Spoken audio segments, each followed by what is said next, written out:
Hello YouTube, welcome back to my channel, and in this video I'll be giving you my battery impressions of this brand new Oppo Reno4 Pro 5G. Quite a long name, but this is the latest upper mid-range handset from Oppo, released just a few months ago. This is the beautiful galactic blue color which I purchased just a couple of months ago. This phone comes with 12 gigs of RAM and 256 gigs of total UFS 2.1 storage. The phone has got a 6.55 inches AMOLED screen. It's a full HD screen, a very bright, very punchy, beautiful colors. One of the best screens I've seen so far this year. Now before we start this, let's quickly have a look and see which version of Android and Color OS the Oppo Reno4 Pro 5G is running. So settings, and then into about phone. There we go, and you can see the specs here very clearly. Oppo Reno4 Pro 5G, Color OS version 7.2 along with Android 10. I'm hoping that at some point, maybe early next year, we'll get the Android version 11, which is currently rolling out to other handsets as well. A Qualcomm Snapdragon 765G, the 5G enabled chipset, very in this year, and quite a few devices have come out already, and this is a very successful, powerful and power efficient chipset, and please do expect this to see in many phones in the next coming year. Also a 12 gigs of RAM, like I said, and 256 gigs of UFS 2.1 storage, and out of that at the moment we have a 221 available. That includes a lot of apps and quite a few games. So in my typical way, let's get things started. As you guys know, I collect all the screenshots and all the evidence whilst I'm using the phone, and all the stats of screen on times, and see how things turn up. So without any further ado, let's quickly get started. Okay, so going into now the gallery, that's the Oppo's own gallery app, and from the very first screenshot here, there we go.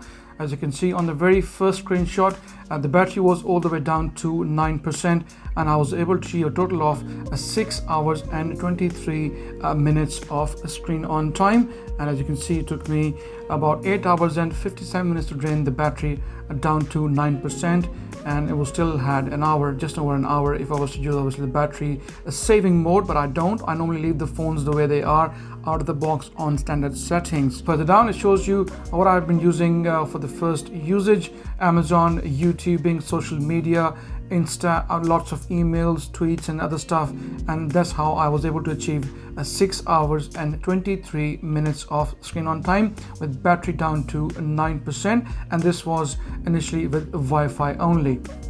Okay, so going further down, you can tell here this was the standby time. As you guys know, normally I take screenshots of the home screens when I sleep at night, and then I get up the next morning to see how much battery has been drained. Here, as you can see, it was just before 1 o'clock in the morning on 25th of October, and the battery was here, as you can tell, was at 87%. Now when I checked this in the morning at just before 7:30, the battery had gone down to, as you can tell, 84%. So before it was 87%, and then down to 84%. Overnight it only lost about 3%, which is not bad. Again, the efficient AMOLED screen along with Snapdragon 765 obviously playing a very crucial role. Okay, and all this time the brightness was kept around 80 to 85%. Mind you guys, the screen is very bright, and what you see me is heavy aggressive use with high end screen brightness. Normally, as you guys know, I tend to keep brightness around 50 to 60%, but in this case I really wanted to push the Oppo and see how far it would go, as it's got a massive 4000 milliamp battery inside, and 6.5 inch, only a full HD, not a quad HD screen. So I thought, let's push it all the way and see how far we can go. But those of you who would like to keep it around 50 to 60%, as like I said, the screen is very bright. What you see in this video,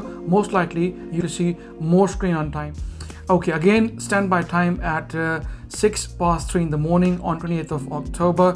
The battery was down to 45%, and when I checked it again, it was down to 40%. So overnight, from 45 to 40 in about 6 hours. Not bad. It wasn't the best, but a little unpredictable. I was a bit surprised with that, because as we know, like I said, a Snapdragon 765 is very efficient, but on this particular night it did lose a bit more than I expected, which is about 5% and around just over 6 hours of total time. Okay, here again I did use the camera very heavily, heavy YouTubing, really push it to the limit. photos, editing, Instagramming. There was a lot going on, watching videos and stuff as well. And eventually I was able to achieve 6 hours and 14 minutes of screen on time. I also remember not only that I used the camera, I also used 4G as well. And the screen brightness, like I said, was around 85 to 90%. So the phone was stretched to the very limit. And I was able to achieve, like I said, 6 hours and 14 minutes of screen on time. It took me 1 day and 17 minutes to drain the phone out. So this phone has the potential to take you over a day. Obviously a lot of people will be able to achieve 6 hours in just 1 day, but it depends how you use it. But for most people, average Joe out there, I'm pretty sure the phone can last you for about a day and a half or 2 days if you're a moderate user. Again, YouTubing, Instagramming, Outlook, Indeed, Chroming, browsing, surfing, bits and bobs, and again making quite a few phone calls as well. The speaker was fantastic. In fact, the speakers on this phone are really nice, and at some point I will see if I can compare the speakers on this phone to the Samsung Galaxy S20, which to me remains one of the very best speaker phones. I think this phone is pretty much on par and deserves to have a comparison with that Samsung's flagship phone. Anyways, on this instance, I was able to achieve 7 hours and 56 minutes of screen on time, almost 8 hours again, which was fantastic. So as I kept using the phone, it settled down eventually, and it started to give me more close to 7 to 8 hours instead of 6 hours again, which was fantastic. Next up is the fast charging on the phone. The 65-watt charging, and Oppo claims that you can charge your phone from 0 to 100% in just 36 minutes, and obviously I was very curious. Now 65 watt in my opinion is extremely fast, in fact so fast that I believe from my own personal experience, if you keep using charging at this speeds, most likely in a year's time you will drain the life cycles out of the battery very quickly. So I personally would not use a charger this fast for the phone for longer term. I normally revert back to the regular fast chargers like 18 watt or 25 watts, but 65 watt I think, even though it's amazing, and I'll show you in the screenshots in the next few ones how fast and quick it was, but I believe it's quite dangerous and shouldn't be prolonged for longer spans of time. Anyways, here at 13:45 on Friday, the phone was down to, you can tell here, 8% when I started charging, and in front of my own eyes I could see the battery charge increasing at a rapid speed. At 13:45 you can tell 8.27, 13:45 858, obviously in milliseconds it was going up, and then at 13:56 it was already up to 59%. As you can see, from 13:45 to 13:56, in 11 minutes it went from 8% to 59%. To be honest, this is shockingly fast. OnePlus phones also are now giving you a similar speed, but I will keep insisting, guys, do not use any sort of super fast charging for prolonged spans, as it will hurt the battery in the long run. And eventually at 13:57 it was up to 63%. So within like a minute it went from 59% to 63%. Again, you can laugh about it and it's amazing. They have made big strides in charging technology, but I personally think, like I said, it's quite ridiculously dangerous and should not be prolonged for longer spans of time. And then at 14:15 it was up to 97%, and eventually at 14:18 it was all the way up to 100%. As you can tell, we kicked off at 13:45, and then at 14:15 it was at 97, and then 14:18 100%. So Oppo's claim of this battery going from 0 to 100 in 36 minutes is pretty much spot on, because I kicked off from 8%, so it took about 35 minutes anyway. But like I said, in a minute it can go all the way up to 2-3% in no time. So ridiculously fast, very encouraging for those people who are always in a rush, trying to go to work, haven't got much time to charge the phone up. It can be really handy. Okay, again, standby time here you can see at 1:23 on 5th of November the battery was down to 59%, and when I checked it in the morning at 10:24 it was down to 55%. So here it reverted back to its original standby, which was around 3 to 4% overnight. Again, not bad. Okay, here again using social media, another screenshot, typical usage, emails, social media, Insta, Chroming, all that sort of stuff, guys.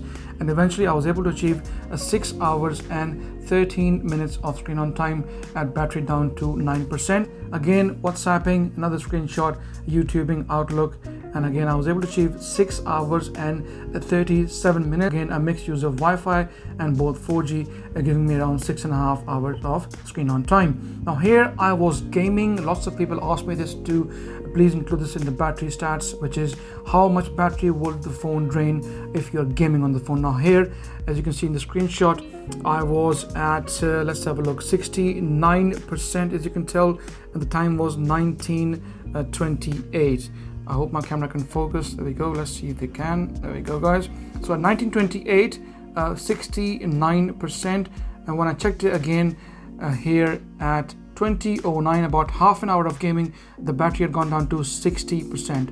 So from 69%, like I said, at 19:28 to around 60% in 20:09. So in half an hour it lost about 9% of the battery, so which is again depends on the screen brightness, the kind of game that you play, but on average it was not that bad. So all in all, a good show by the Oppo Reno4 Pro 5G, a 4000 mAh battery, a 6.5-inch AMOLED Full HD plus efficient screen, and obviously the Snapdragon 765 playing its role.